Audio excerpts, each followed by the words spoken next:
our series, Larchmont Houses of Worship.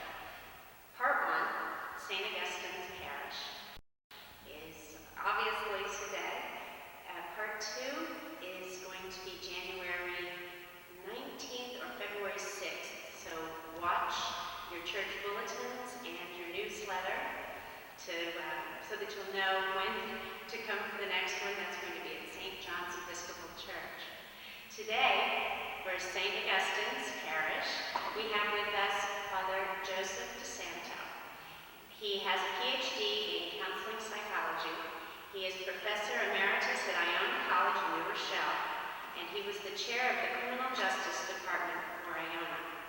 He's been a priest, he's a priest of the Archdiocese of New York, and he has been in residence here since 1975. That means he's going on 30 years here.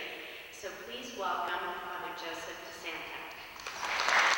Actually, I welcome you in the name of Monsignor Walter Kenny, the pastor of this parish. Monsignor Kenny has been pastor here for the last 18 years.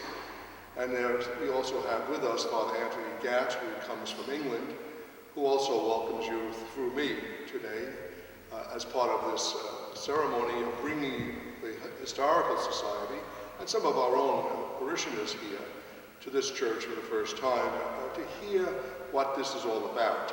I'm going to be talking about a number of things about this church, certainly, but nothing really comes into being in any sense of the term without some kind of history. So I will be spending a little bit of time, since many of you are historians anyway, you might be interested in the history of this parish.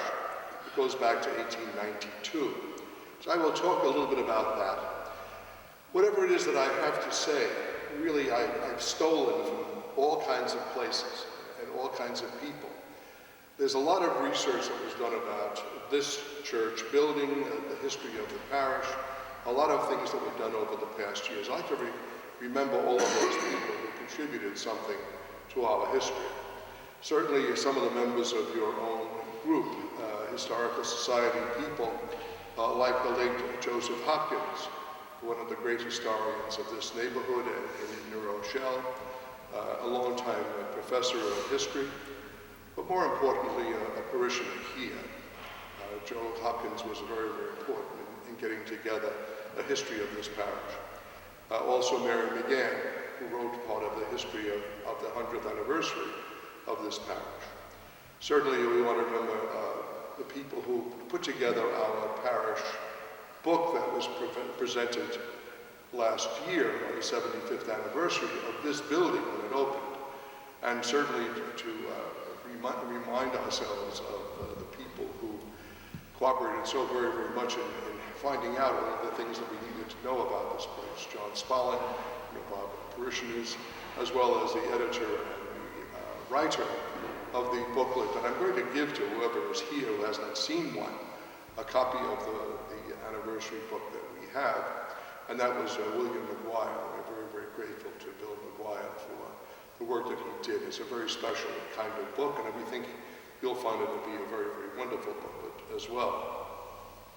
So having said all of that, and remembering all of the people that I've stolen from, and all the ideas that I've got, simply that all of this stuff has been done before, and a lot of people have researched it, and for that we're grateful. The history of this parish really begins way before the actual incorporation of the village of Larchmont. The village of Larchmont, if you remember, many of you were involved in that, in the history of the Larchmont village, when it was incorporated as part of the town of Mamaroneck in 1891. And we were here in 1991, many of you were, and certainly took part in that occasion. It was a very, very special occasion here. But looking back to the old days when all of this was taking place in the 1880s, the early 1890s, this was a time of great affluence in the United States. Many, many people came here as their summer homes to this Larchmont area. And this was the place, sometime around the same time that Newport became so important with all of those crown jewels that are up there. But certainly people came here because it was cool here, the water was here, the the sound was here. Many, many people came for that purpose. And as a result of all of that, it was also a time that we certainly forget, that there was a time of great, great involvement with servants, people who came to help with families. We call them au pairs now. But there were also people who did all of the kitchen work and all of the things that an affluent society demanded at that time. Well, times have changed dramatically, haven't they? We haven't got the opportunities to have that kind of money, and taxes take most of it anyway. So, I mean, there's a lot of things going on. But that was how it all began. Because when you think about it, people came here and settled here in this area, not as permanent residents, although that began to take place over a period of years. But what was happening was there were many, many people, young Irish women particularly, who had taken jobs as domestics in those years. And this was also a time of great spiritual growth in the United States. And so there were many, many church-going people. And part of that was requirements for these au pairs and the domestics to be religious people also. Most of them were Catholic. So it meant going down to New Rochelle, to Blessed Sacrament Church, which was established in the 1840s, by the way, or going up to Mamaroneck, to the Most Holy Trinity on the Boston Post Road, which was established sometime in the 1870s. This is where they had to go, and think about that for a moment. This wasn't with automobiles or with taxis.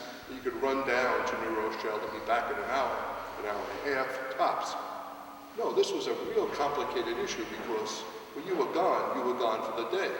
And perhaps the chauffeur or another Irishman, perhaps the chauffeur would be taking the people down to go to church, down at Blessed Sacrament or Most Holy Trinity. And think about it for a moment, you know. They were gone for hours. And this was a complication.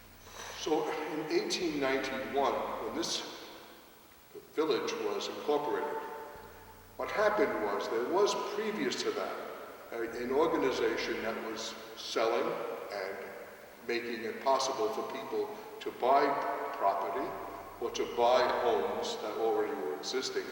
There were hotels here. Many, many prominent people came to these hotels because it was a special kind of place. And there was a Larchmont Manor company that actually existed. And because there were so many of these young Irish people, young Catholics, who were coming into the area as domestics and other reasons, and then perhaps even beginning to buy homes here, well, there was nothing here in terms of a Catholic church. And so the property owners, all of them, making this church of St. Augustine possible, or the parish of St. Augustine possible, in 1892. This was a very ecumenical group, I want you to know. Ecumenical with the real sense of that word. All of the people involved in that Larchmont Manor company, as well as the mayor that had been established here, had promised and gave property that would be given when the time came for a church to be established. They would give property. These were Protestant people. None of them, so far as we know, were Catholic. That's important to understand. We are very grateful for that. In 1892, the Archbishop of New York at that time was a man by the name of Michael Augustine Corrigan. And guess why he named this church St. Augustine? Because this obviously was one of his patron saints. So that's what he did. He established this place. And the people who had promised the land originally actually said, okay, we'll get the land for you. And the house was there, and the property was there, and there was a building on it. And in 1892, the Church of St. Augustine opened up. And where is that building? Or where was that building? It's at 49 Beach Avenue, at the corner of Linden. The building still stands. It has been changed dramatically, but yet nonetheless, it's important that that church be seen because it was there. It's now a private home. And what makes this so much more interesting, if you will, is that the people who own the home now, and have been there for quite a number of years, and have done a lot of work on the place, are Jewish. We're very, very pleased that this ecumenical system of the Church of St. Augustine, the parish of St. Augustine, was originally so Protestant-oriented to get property, and now, even to this day, someone is living at 49 Beach Avenue, and you might want to get down Linden sometime, and as you come down Linden slowly, as you get to the corner of Beach, you might want to look at the back windows of the building. They're still arched windows, can you imagine? That's what was there. It's worthwhile seeing it, and don't ring the doorbell because I'm sure people don't want to be bothered, but nevertheless, it's something that I think you would like to see. Well, that was a church, and the church was there from 1892 until 1922. There was where the school right now is alongside of us, which was not the school, by the way. It was a small, small building, and that was built in 1912, a school for the parish of St. Augustine, which was the way in which things were done those days. Bring a school together first, the church will come later. And so enter this picture, if you will. In 1922, the church actually began to function as a parish out of the school hall, which held 350 people. Well, that didn't quite make it. The parish was now growing in great numbers. Remember, there was no Saints John and Paul those days. There wasn't any. That church was opened actually as a church building in 1950. It was founded in 1949. So there's a long hiatus where this parish covered not just the village of Larchmont, which, by the way, are the parish boundaries now, but actually covered all of the area where St. John and Paul actually is now, and all of that area going up to Scarsdale into New Rochelle. So it was rather a large, large population. So having said all of that, the masses were now being held in the church hall, and there was much talk about the possibility of a church. One of the great prominent people that lived here in Larchmont at the time, and many of you know about this person, Edward Albee. Edward Albee was instrumental in developing a number of issues here in this village. Certainly the Albee Court down on the corner running along the Post Road is certainly one of the things that he was instrumental in having taken in building. He was also one of the people involved in making the village hall across the street be founded and be built. He also built what is now Beth Emmet Synagogue in the corner, which was a Larchmont National Bank when it was first built. And this man was very, very instrumental in, not a Catholic, a man who was very, very interesting, in wanting to see this parish of St. Augustine grow, because certainly the building, the auditorium of the school, was no longer able to hold the people.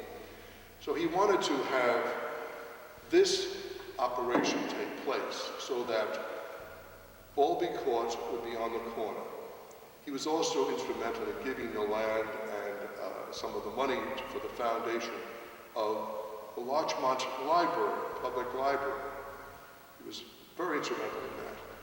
But alongside of that, the school ran a short distance. It wasn't that very, very long, because where this building stands now was 2 parcels of land owned by a family by the name of Amory.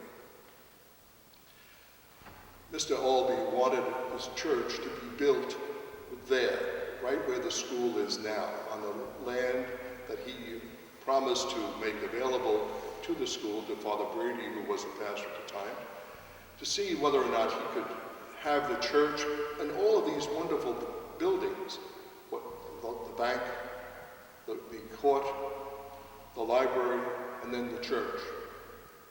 Well, there was some kind of a mix-up somehow.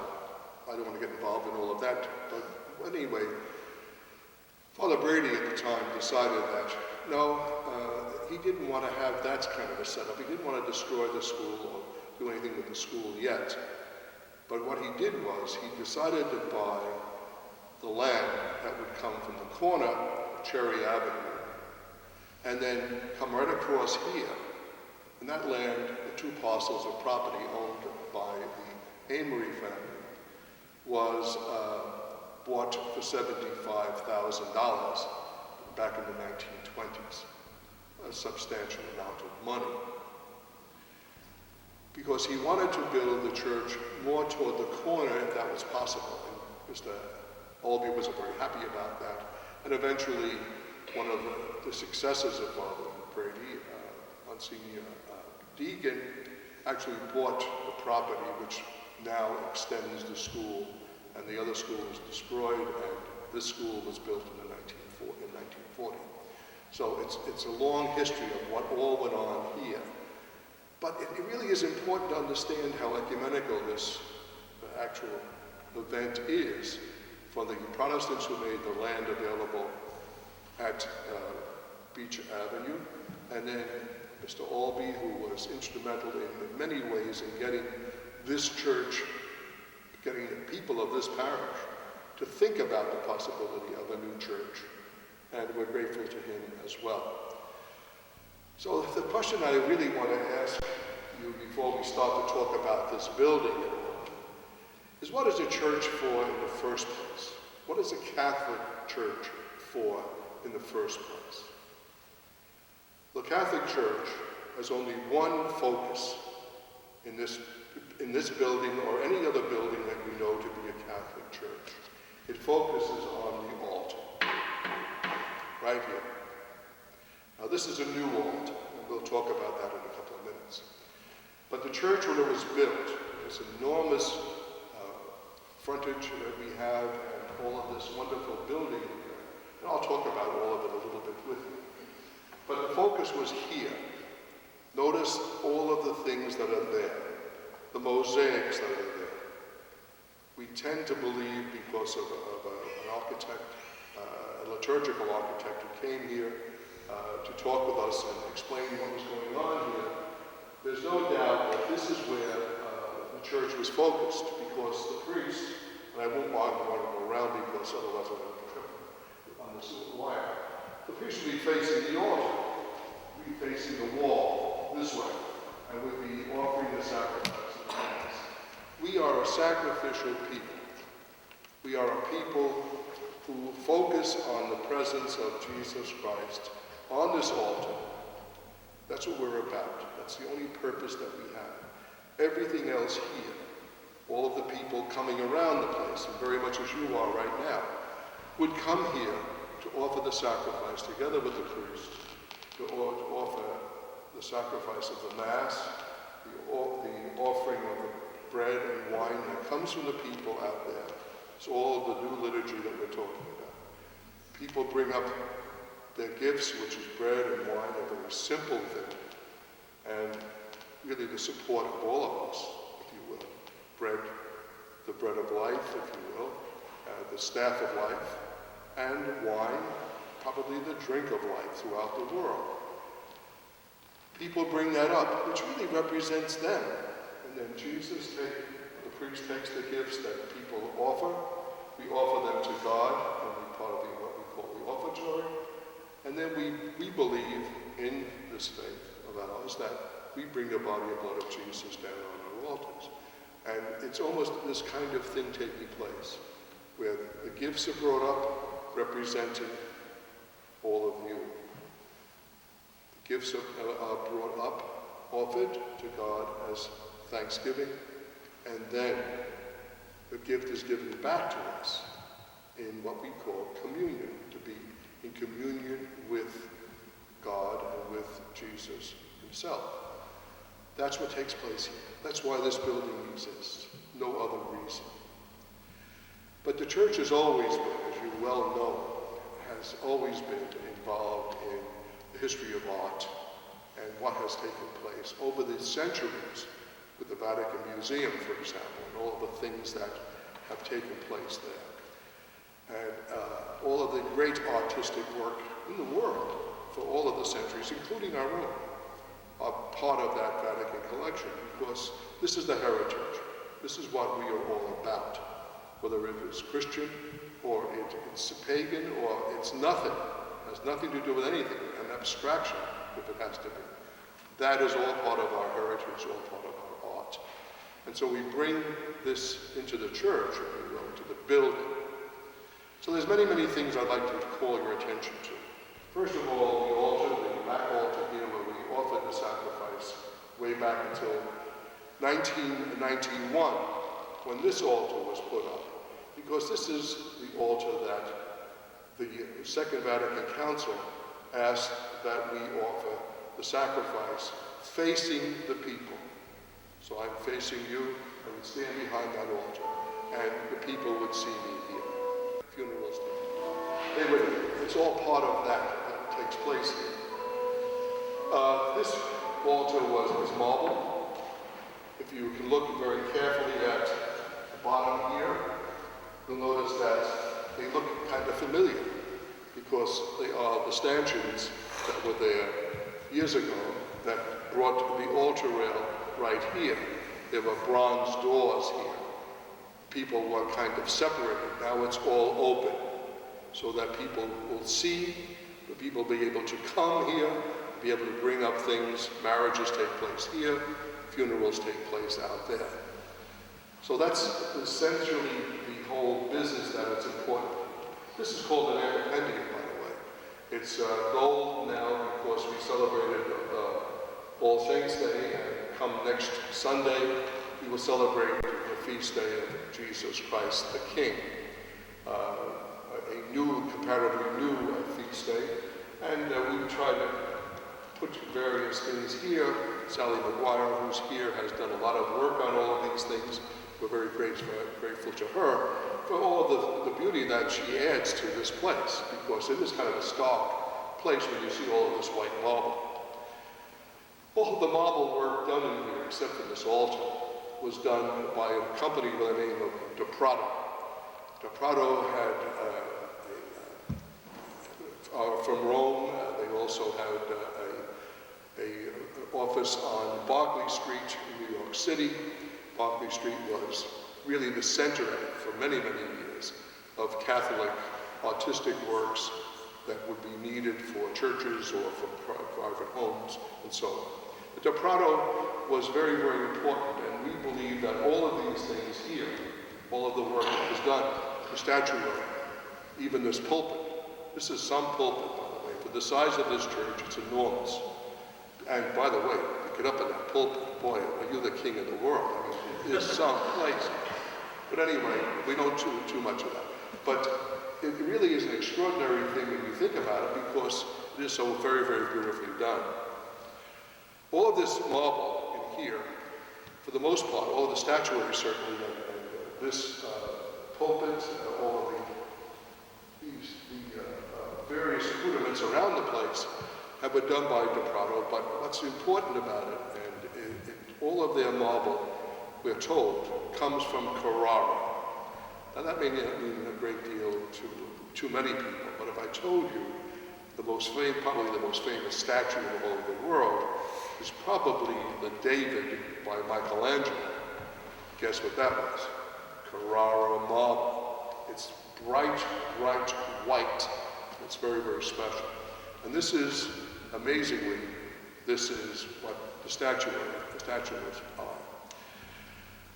We believe also that the mosaics in this, we were told, was probably done by the person who did the stained glass. The stained glass around this church, and there are some very, very beautiful stained glass. It's unfortunate that now it's getting dark, so you really can't see these things too well. But if you looked in the center, right behind that tower on the old altar, what's called, by the way, a reredos, that's the official title of it is, there's a stained glass of Jesus the Good Shepherd. On this side is our patron saint, St. Augustine, and on this side, we believe, is his mother, Monica. The very famous Confessions of St. Augustine certainly has Monica, a very, very prominent part in that book. All of these, we believe, were done, and we are certain of the fact that they were done by a very prominent artist of his time, by the name of Rudolf Scheffler. Rudolf Scheffler, not necessarily a very religious person, but certainly a person of great importance who had come here to the United States from Germany back in the 1920s to make it possible to build stained glass windows for the cathedral in St. Louis. He's done many, many things. There was an art show that was done in Connecticut some years ago, back in the 1980s, that we came across, and Mr. Spaulding was able to find out some very important things about him and his work that he was, and we listed, by the way, in that catalog of all of the things that Rudolf Scheffler did, and it's here that St. Augustine is part of this. So I tell you about all of that because the stained glass windows are extraordinary here. They are that certainly Germanic, Baroque kind of look about them. These long, long figures. And I think it's important to know that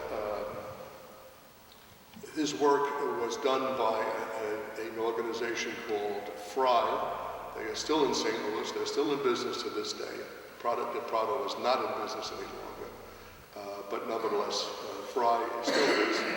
All of this glass work, using Scheffler's drawings and paintings, was done in Munich.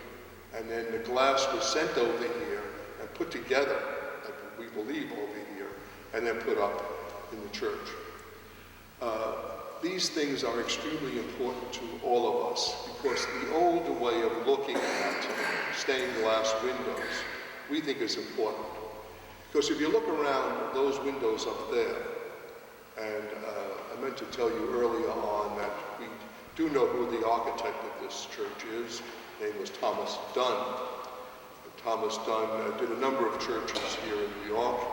I could not believe when I did a little bit more research on Thomas Dunn that he had, and this came from the library, by the way, our public library, he had done a library, a small library, a branch library in the Bronx. And as a kid, I haunted that place. I didn't take out any books because I really looked at pictures. But my cousin bought a great deal of it. He actually probably went through the whole library. So Thomas Dunn was a very important architect, but we think that this is his crowning glory. I've seen some other churches he has made, very pleasant and very nice, but this is it. There's no doubt about it. And then the builder of this church was a man by the name of Michael Hannon. Michael Hannon was a parishioner here.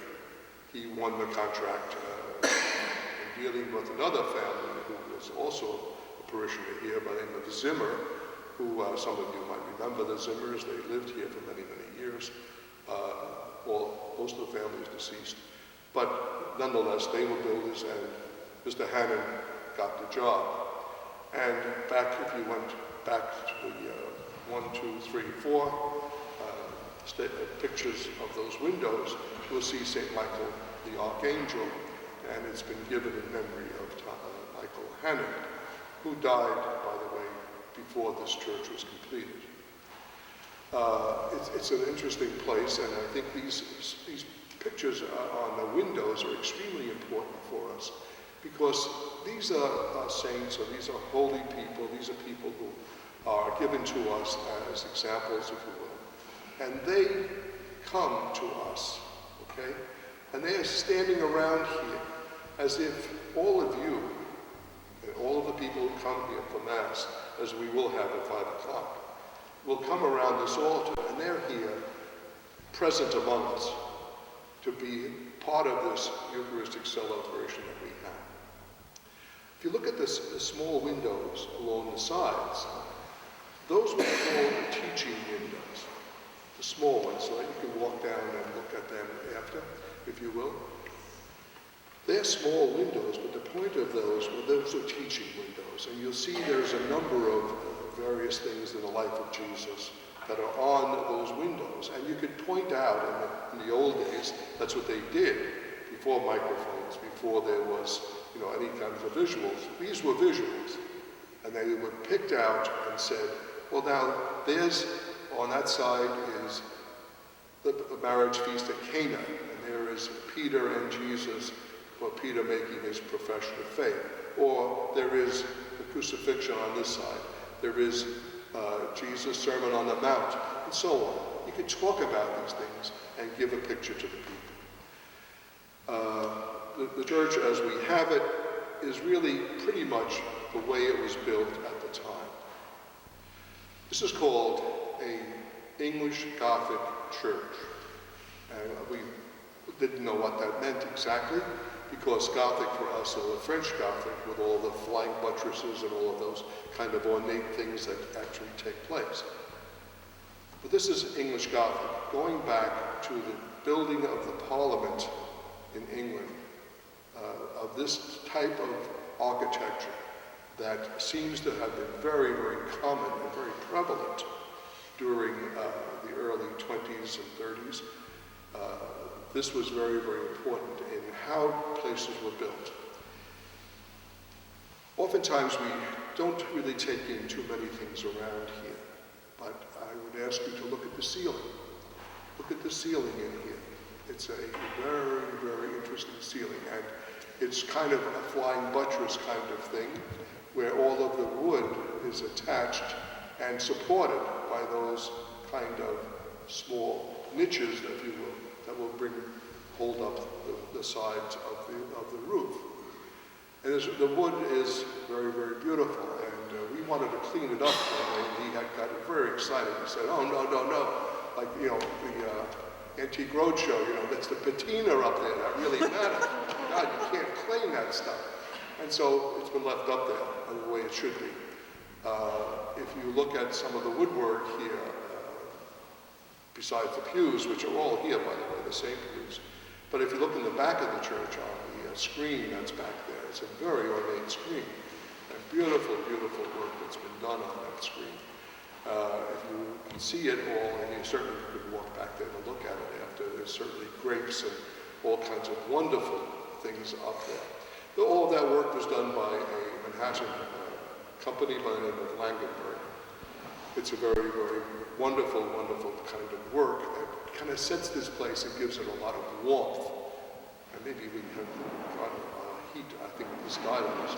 So anyway, I'm sorry about that, but anyway, enough hot air coming from me, so that's good.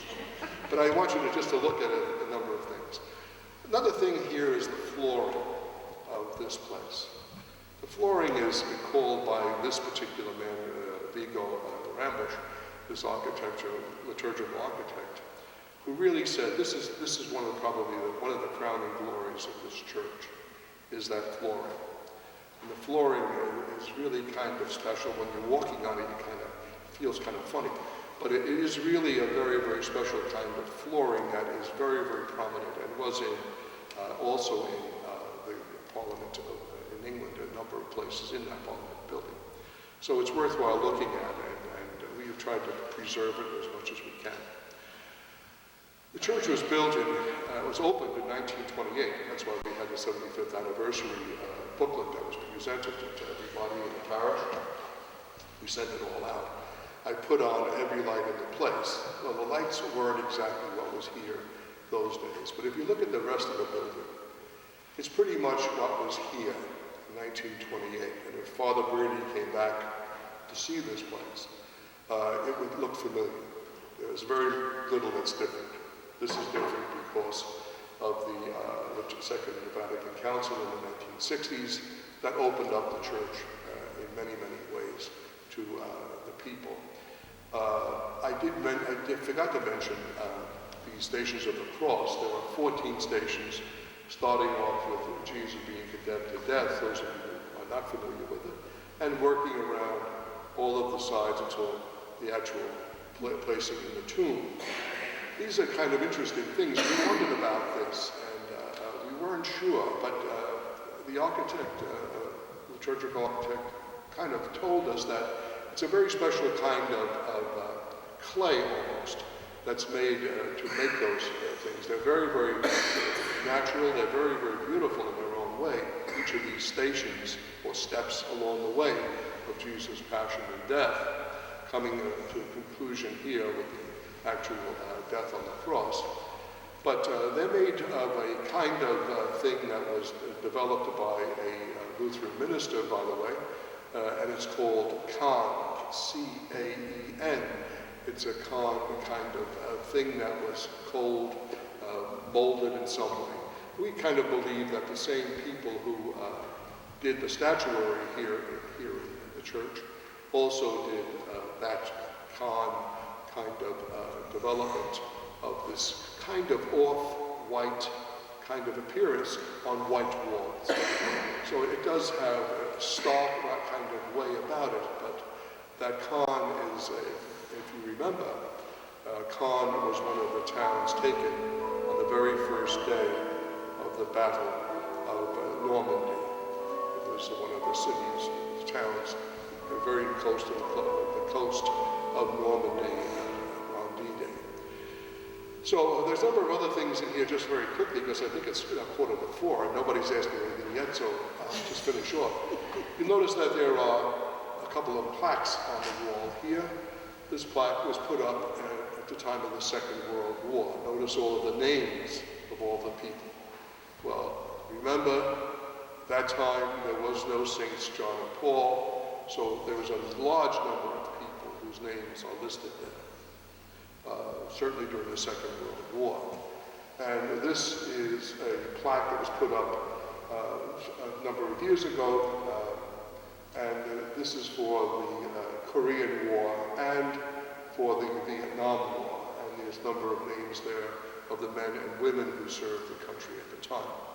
In the back of the church, some of you may know, but many of you do not know, there in the back of the church, facing directly as you go out the door, the back door of the church, is a small plaque commemorating the 8 people from this village that perished during 9/11 in 2001. All of their names are there, and we're very pleased with the fact that a number of the people were not Catholic, and we try to remember all of them whose names are there. I don't know what else I can tell you. There's a number of other little things that have happened around here. One day, someone came to another parishioner and said, you know, this is kind of embarrassing here. This is the Church of St. Augustine, and there's nothing here about St. Augustine. There's nothing in here about St. Augustine at all. No statue about him, no nothing.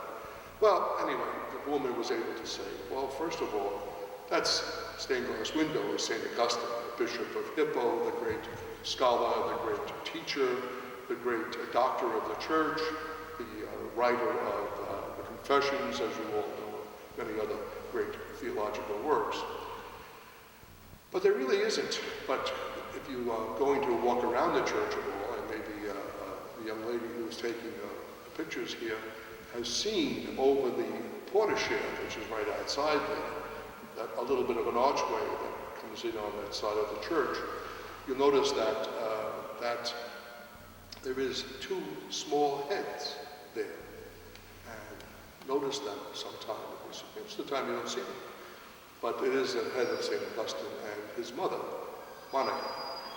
And then back in 1991, as the church was celebrating its 100th anniversary, Monsignor Kenny, with a committee of people from the parish, made up a statue that was carved by